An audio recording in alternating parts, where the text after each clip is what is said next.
சாட்சிகளை சொல்லலாம்.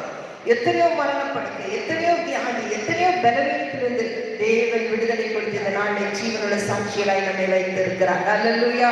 எத்தனையோ பேர் ஹாஸ்பிட்டல்ல உயிருக்கு போராடி கொண்டிருக்கும் போது வசனத்தை பார்க்க அந்த வசனம் அவர்களுக்குள்ளாய் கிரியை செய்து அவர் வார்த்தை அனுப்பி குணமாக்குறவர் என்று எத்தனையோ சாட்சிகள் இந்த நாட்களில் எழுப்பிக் கொண்டிருக்கிறது.